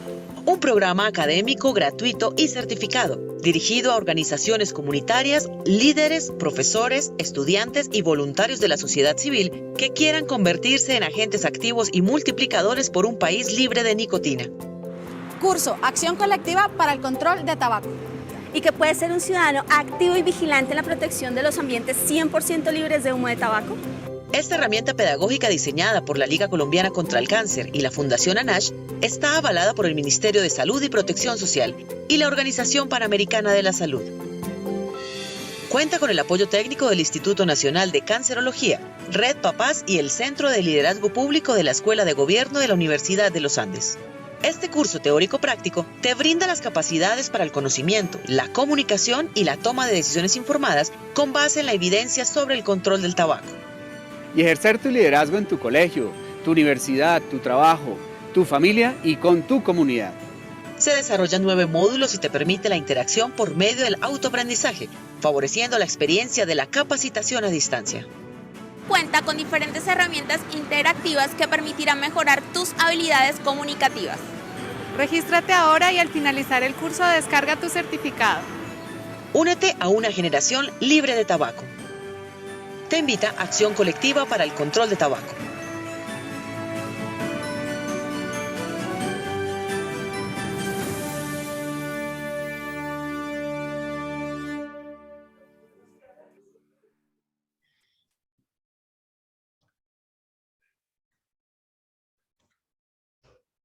Muchas gracias, Blanca. Es muy claro, en este caso, una experiencia que, más que circunscribirse a una entidad en particular, definitivamente busca trascender hacia el cambio en comportamientos con propósitos claros de mejora en calidad de vida y algo que repercute de manera clara en la reducción de costos de atención en el caso del sistema de salud. Quisiera resaltar de lo planteado por Blanca, que de alguna manera se relaciona con lo que hemos visto atrás, la importancia de la construcción colectiva. Claramente estas iniciativas no pueden ser resultado de un esfuerzo individual, incluso de alguna entidad, sino que requiere esfuerzos intersectoriales entre organizaciones de distinto tipo, incluyendo las organizaciones sociales de manera muy importante. Algo crucial que se destaca acá y que en la presentación de Alexander era muy claro un poco el marco establecido a partir del cual, primero, se consignan los posibles acuerdos, pero segundo, se da lugar a la búsqueda de esos cambios de comportamiento y es el convenio marco que se tiene a nivel mundial y que justo ha sido estudiado como un caso de éxito en tema de gobernanza en salud, porque reúne múltiples actores alineados en torno a un propósito común, con compromisos que de hecho son verificables y que ofrece ya resultados como los que menciona Blanca. Y un chiste muy pesado, Blanca, aclaremos que no, se redujo 1 millón de fumadores no porque se hayan muerto, que es el caso más dramático, sino porque han renunciado al comportamiento de fumar o los nuevos que se esperaba se abstuvieron de hacerlo, no ingresaron al club de los fumadores. Que en general un fumador consciente, lo recuerdo mucho por una tía, se esfuerza porque nadie más caiga en el vicio de fumar. Ellos reconocen el problema en que están y quisieran que pues, un fumador, yo le llamo consciente, que nadie más esté en esto. Muy importante, ha mencionado Blanca también la evidencia. Y creo que en lo que respecta al curso, bien interesante, porque entonces la experiencia comienza a escribirse. ¿Qué va pasando con las personas que se inscriben, participan del curso, ¿cierto? Desde el punto de vista de su comportamiento individual, pero de su entorno, de las personas con las que comparte. Otro aspecto que me encantó y que evoca también lo planteado por Erika y Alexander es encontrar una intervención que llamamos disruptiva. Entonces, en nuestras organizaciones podemos encontrar eso. ¿Qué estamos haciendo? Podemos hacer que de hecho rompe con lo que se espera y ofrece mejores resultados. Muy importante la línea de tiempo, ¿sí? De que tenemos 2 años y toda la preparación, lo que sigue en el desarrollo de la experiencia. Crucial los indicadores. Definitivamente necesitamos esforzarnos por establecer un conjunto de datos e indicadores para dar cuenta de los resultados de la experiencia. Y terminaría con un tema clave. A propósito del video y los comentarios de Blanca, es la comunicación y que Erika creo que utilizaba el término de difusión. O sea, la idea es dar a conocer estas cosas. Y para ello, definitivamente, estamos en un mundo, yo no sé si llamarlo paradójico, y es que estamos llenos de tecnologías de la información, tenemos 1000 canales para comunicarnos. Yo soy de la generación de un canal de televisión, de la radiodifusora nacional casi, entonces era como relativamente fácil. Ahora, con tantísimos canales y señales, incluyendo TikTok, que se puso de moda en esta campaña electoral, la pregunta es el cómo logramos una comunicación efectiva. Siempre nos quejamos, pero es que yo informé, pero es que yo comuniqué. Sí, pero la pregunta es, ¿cuál es la comunicación efectiva? Con esto yo renuevo la invitación a quienes están vinculados a esta sesión, tanto por Zoom como por YouTube, que planteen sus preguntas. Si no es así, yo quisiera, en primer lugar, que Erika nos haga sus comentarios justo desde la experiencia que ha presentado Blanca. ¿Qué reacción le suscita, Erika, desde el lenguaje de lo que es la sistematización de experiencias, incluyendo pues algunos mensajes para continuar con ella? Hola, vuelvo, gracias. Te felicito pues y gracias Alexander también por su presentación y pues reiterar la gratitud a las personas que nos acompañan.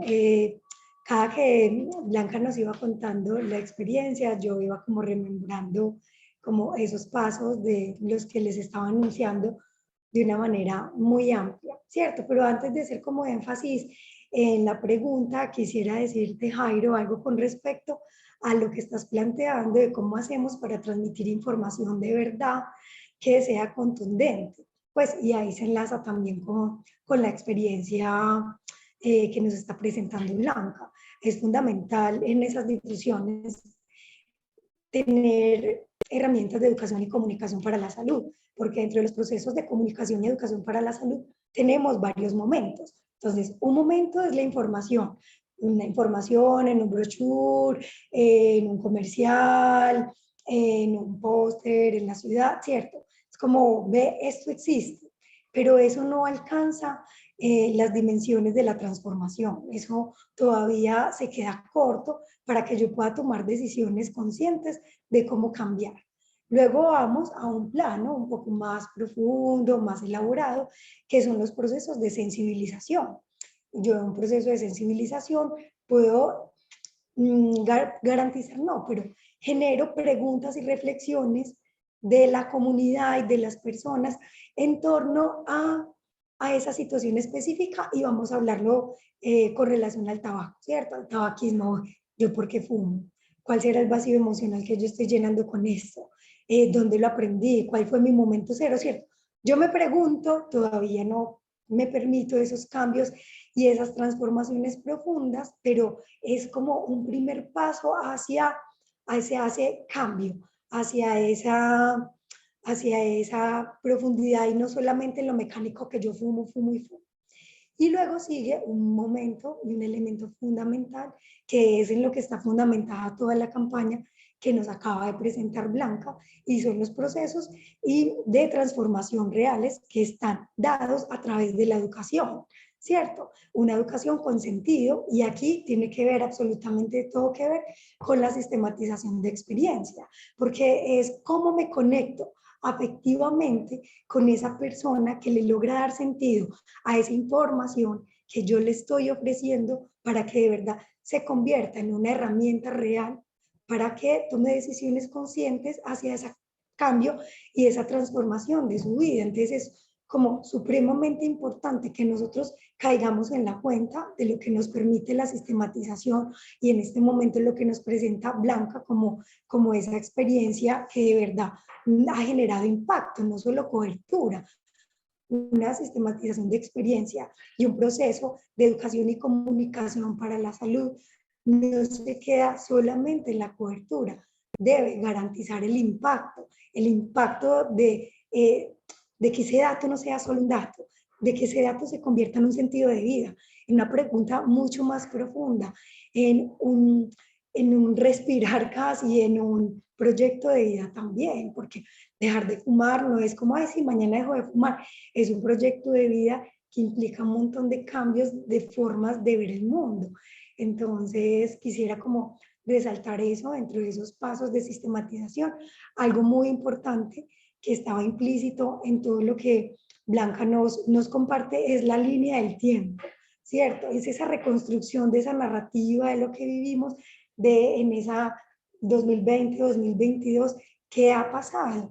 Porque esa línea del tiempo precisamente es lo que me permite a mí reconocer un antes y un después a esa experiencia precisamente. No sé si con eso respondo a tu pregunta. Perfecto. Alexander, quisiera también tu reacción. Perdón, Blanca levantó la mano tal vez para reaccionar a lo que ha comentado Erika. Adelante. Sí. Dos cosas muy brevemente. Una, que esta intervención que ustedes ven es fruto precisamente de la frustración. y de la reflexión que tuvimos como equipo. ¿Por qué? Porque constantemente nos están buscando desde las comunidades, sobre todo comunidad educativa. Y la expectativa es que demos una charla de media hora, una hora, y que con eso se solucione el problema en las comunidades escolares de consumo. Y sabíamos claramente que no. Entonces, nuestra preocupación era, bueno, ¿cómo nos multiplicamos? ¿Cómo hacemos esto eficiente? ¿Cómo hacemos esto sostenible? Porque esto viene desde una reflexión de la eficiencia y la sostenibilidad aquí. Y esto es muy, muy interesante porque somos un grupo muy interdisciplinario.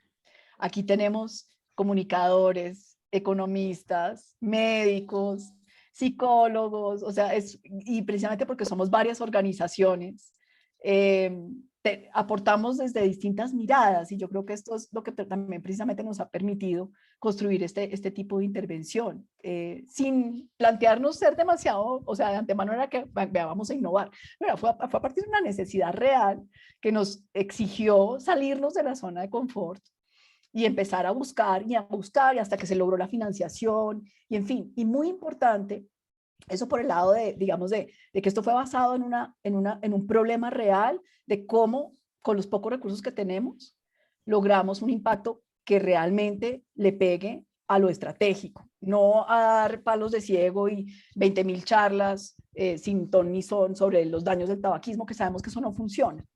Entonces, lo que dijimos es cómo le ponemos a la gente en las manos la tecnología que sabemos que sí funciona, pero de una manera que no sea como remota, como decir, no, eso de los impuestos, eso no tiene nada que ver conmigo, no, es como yo puedo ser un ciudadano activo y ayudar a cumplir la política de impuestos en distintos niveles, desde lo más básico, que es ser consciente que eso es importante, hasta lo más sofisticado, que es yo voy a ir al Congreso también y a hacer sentir mi voz y a decir que tienen que seguir subiendo los impuestos. Hasta lo más básico, y es cómo en mi barrio luego logro que en el conjunto se respete el ambiente libre de humo. O sea, en todos los espectros, ¿sí? El rol donde yo me quiera ubicar, ¿sí? Pero dar las herramientas en la comunidad es súper importante. Entonces, para nosotros es realmente muy emocionante. Yo no puedo estar en Bichada. Bichada es un departamento que la última encuesta de psicoactivas nos desveló. Pero sí sabe dónde queda, ¿cierto? Sí. Hoy estamos con chistes políticamente incorrectos, Humberto. Pero no, es decir, sabemos por la última encuesta de psicoactivas que ahí estamos muy por encima del promedio nacional en prevalencia. Entonces, ¿cómo llegamos? ¿Cómo ayudamos a converger a las regiones que se están quedando? Porque Colombia ha avanzado un montón al nivel nacional, pero hay regiones rezagadas. ¿Cómo hacemos para generar esas convergencias? Y quería hacer un último comentario, perdón que me estoy extendiendo por la emoción. Y ese con el tema de la comunicación, y es que tuvimos la fortuna de que tenemos comunicadores entre nuestro equipo y que el financiador estuvo dispuesto a financiar la comunicación.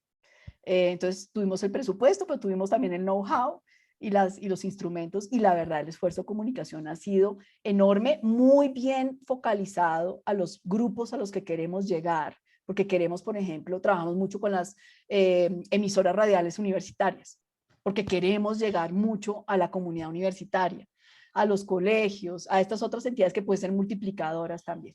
Y bueno, y lo dejo ahí. Muchas gracias, Blanca. Alexander, entonces decía tu reacción. Imagínate que te llaman de la Fundación ANASH para que los asesores en la sistematización de su experiencia. ¿Cómo ubicarías tú en lo que nos has presentado, especialmente en el capítulo de comportamientos? Aunque aquí la organización es un país, ¿qué línea nos darías tú para avanzar en ese tema? Bueno, muy bien, muchas gracias. Muy interesante la presentación de Blanca. Bueno, yo creo que aquí se puede hacer análisis desde diferentes puntos de vista, o vamos a hacerlo muy rápidamente. Hay una ineficiencia, ¿cierto?, que fundamentalmente se intenta corregir a través de una política internacional que es el convenio marco para el control del tabaco. Entonces fíjense que ahí ya tenemos una primera respuesta, ¿no? O sea, el convenio marco es una respuesta a una ineficiencia en la que desde el punto de vista de las políticas, del marco regulatorio que hemos visto, no estábamos logrando controlar una situación. En cuanto a las fallas en el comportamiento, por supuesto, las ubicamos en el ciudadano y decimos, claro, el autocuidado del ciudadano tiene una dificultad, pero les dejo un dato para que ustedes lo tengan en cuenta, y es dentro de los estudiantes y trabajadores del sector salud, el consumo de sustancias psicoactivas es importante. No solamente las sustancias como el tabaco, sino también, por ejemplo, medicamentos que son de uso controlado y que por supuesto están a disposición de los médicos. Entonces, el consumo de sustancias psicoactivas se da en muchos escenarios, de muchas formas. A veces están relacionados entre sí, o sea, el tabaco puede ser la puerta de entrada a otras formas de consumo. Entonces, me parece muy interesante cómo es una iniciativa que encuentra una ineficiencia, la intenta resolver de diferentes maneras, tanto desde el marco de política del gobierno como desde la respuesta institucional y el cambio de comportamiento. Y yo creo que eso ha sido lo más importante.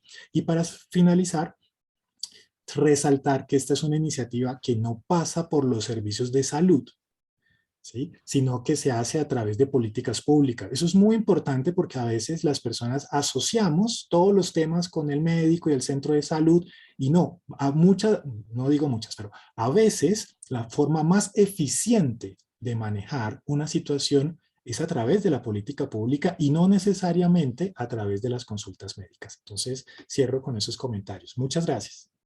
Sí, Alexander, muy interesante y que lo hubiéramos pedido así, Blanca, pero justamente es una experiencia que nos permite reunir muchos elementos y este es uno muy importante. Es desmarcarnos de la idea que todo lo que se relaciona con salud se refiere a servicios de salud. Este es un caso clarísimo, de hecho, que el impacto sobre el sistema pues es bien grande, pero más que nada sobre la salud de la gente. Vi que levantó una mano Nora Luz Salazar. Si le podemos conceder el micrófono, adelante, pero se le bajó la mano. Nora Luz. No. Bueno, sí, adelante, Nora Luz. Por favor, te presentas y compartes. ¿No? No. Bueno, Diana, vamos entonces a compartir para preparar el cierre cuáles son los retos que tenemos en este ideatón y cuáles son como unas pautas básicas para que las entidades del sector se animen a preparar sus propuestas. Estos retos, recordemos, se refieren al proceso relativo a la búsqueda de soluciones a la innovación abierta.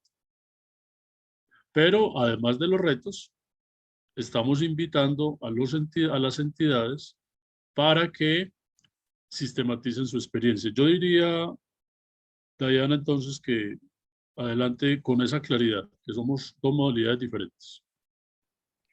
Listo. Como les decía el profesor Jairo Humberto, para esta versión del Ideaton contamos con dos modalidades. La primera, que está enfocada a la sistematización de las experiencias y está enfocada básicamente a presentar experiencias significativas que hayan contribuido a las mejoras de eficiencia y a la reducción de desperdicios dentro del sistema de salud. Y tenemos otra modalidad que está enfocada a la generación de soluciones o la identificación de soluciones validadas ante unos retos que se han planteado diversos actores del sistema de salud. Para esta ocasión se han propuesto 9 retos específicamente desde diferentes actores. Contamos con 5 retos de parte de los aseguradores, en este caso específicamente de ASEMI y de Compensar, enfocados principalmente en la prestación y en la salud pública. Tenemos un primer reto que está enfocado a cómo disminuir la frecuencia de consultas no pertinentes en urgencias hospitalarias. Otro reto que tiene que ver con inmunización completa, cómo mejorar la percepción de los usuarios sobre la vacunación complementaria para aumentar la demanda y mejorar las condiciones de salud de la población. Tenemos un tercer reto que tiene que ver con inmunización complementaria, inmunización PAI, enfocada a cómo lograr mayor eficiencia en la vacunación del plan ampliado inmunizado, buscando reducir los costos ante la tarifa asignada y garantizando la cobertura completa. Tenemos otro reto que está enfocado a buscar mecanismos para garantizar apoyo complementario a las personas con menor capacidad de pago que corrijan inequidades en el acceso y no afecten los recursos del sistema de salud. Y por último, por parte de los aseguradoras, tenemos un reto orientado a los desperdicios en la atención, que busca mecanismos que podrían implementarse para reducir los desperdicios o ineficiencias en la atención en salud. Por parte de los aseguradores, por parte de los prestadores tenemos un reto específicamente de la IPS universitaria que está enfocado a cómo lograr la implementación de los grupos relacionados de diagnóstico para mejorar la eficiencia, la estandarización y la rentabilidad institucional. Por parte del Departamento Nacional de Planeación tenemos un reto enfocado más que todo al financiamiento, y es buscar un mecanismo o cómo alcanzar un flujo oportuno de recursos en el Sistema General de Seguridad Social en Salud mediante la validación de los pagos ordenados por las EPS y el giro directo de la ADRES a las EPS. Por parte de Organon tenemos un reto orientado más que todo a la salud pública, de cómo reducir a cero los embarazos no planeados en Colombia, principalmente en niñas y adolescentes. Y finalmente, por parte de las farmacéuticas tenemos un reto relacionado a medicamentos de alto costo, al acceso a los medicamentos de alto costo, que es cómo mejorar la eficiencia del gasto en medicamentos de alto costo para las personas con enfermedades huérfanas. En la página del GES ustedes pueden observar cómo es estructurada, digamos, toda la ideatón, y pueden ingresar a cada uno de los retos, a cada una de las fichas de los retos. En estas fichas de los retos podrán identificar la entidad que está postulando el reto, en qué consiste el reto, cuál es el objetivo del reto, por qué se plantea ese reto mirando desde la parte del problema y la identificación de las necesidades, las restricciones que hay ante las posibles soluciones que ustedes quieran postular, los antecedentes orientados básicamente a qué se ha hecho para poder hacerle frente a ese reto que aún es un reto, y los requisitos que nos plantea esa institución para esa solución. Y por último, y pues es lo más importante, cómo la solución de ese reto va a contribuir a la sostenibilidad financiera del sistema de salud colombiano. En el enlace que les está compartiendo, se está compartiendo por el chat, pueden identificar la página y pueden ingresar a todas las fichas de los retos. Creo que eso es... Diana, por favor, la ficha correspondiente a la sistematización de experiencias. Listo, ya mismo se las comparto. Déjenme. ¿Cuáles son los ítems que debemos considerar? Listo, están viendo mi pantalla, ¿cierto? Sí. Bueno, esa es la página de la ideatón, y aquí podrán identificar tanto la ficha de los retos como la ficha de la sistematización de experiencias significativas. ¿Cuál es el objetivo? Que ustedes en esta ficha se puedan identificar como entidad, y planteamos 3 categorías donde se pueden identificar su experiencia significativa. La primera tiene que ver con la gestión del riesgo, que básicamente está orientado a modelos de atención, a todo lo que tiene que ver con estrategias para garantizar la sostenibilidad financiera. La prestación de los servicios de salud es otra modalidad, y por último tiene que ver con los procesos operacionales o administrativos. En esta ficha ustedes primero deberán describir el problema o la necesidad por la cual surge la experiencia significativa. Ustedes por qué, digamos, abordaron esa problemática y de dónde surgió esa experiencia significativa. El segundo es el objetivo. ¿Qué queremos con esa experiencia significativa o qué buscábamos al implementar esa experiencia significativa? Tercero tiene que ver con unas bases teóricas, en qué nos basamos para llegar a esa experiencia significativa, en todo lo que tiene que ver con su implementación y los resultados que esperábamos. Tenemos otro apartado que tiene que ver con la planeación, la implementación y comunicación, que básicamente ustedes deberán describir su experiencia significativa, qué fases tiene, qué estrategias utilizaron, qué acciones, qué actividades, todo lo que tiene que ver. Seguimos con otro apartado que tiene que ver con seguimiento y evaluación. Como les decía el profesor, El tiempo de la experiencia también es muy importante, como lo mencionaba también la doctora Blanca. Entonces, en esa experiencia significativa, ¿ustedes qué metodología han utilizado para hacerle seguimiento a esa experiencia en cuanto a los resultados que ustedes querían obtener? Otro apartado tiene que ver con los resultados. Lo que buscamos es que esas experiencias significativas realmente estén contribuyendo a la disminución de desperdicios y a la gestión y a mejorar la eficiencia dentro de los sistemas de salud. Entonces, ustedes deberán, primero, tenemos unos resultados en términos de recursos y otros resultados en términos, digamos, de los indicadores planteados desde esa experiencia, ya sea resultados en salud. Tenemos una línea base donde buscamos que describan qué pasaba antes de implementar la experiencia. Y luego tenemos una línea de desenlace que es mirar qué recursos utilizan ahora, luego de implementar la experiencia, y qué resultados han obtenido luego de implementar esa experiencia. Queremos mirar el balance de la experiencia. Cuáles fueron las dificultades para su implementación, qué aspectos favorecieron la implementación y qué barreras han tenido, digamos, en el trayecto de la experiencia. Otro apartado tiene que ver con la sostenibilidad. Cómo garantizar que esa experiencia perdure en el tiempo y realmente sea aprovechable dentro de su institución. Y la transferencia de cómo esa experiencia puede ser desarrollada en otros contextos y en otras instituciones. Y finalmente, deberían relacionar un video no mayor a 5 minutos donde nos cuenten sobre su experiencia significativa.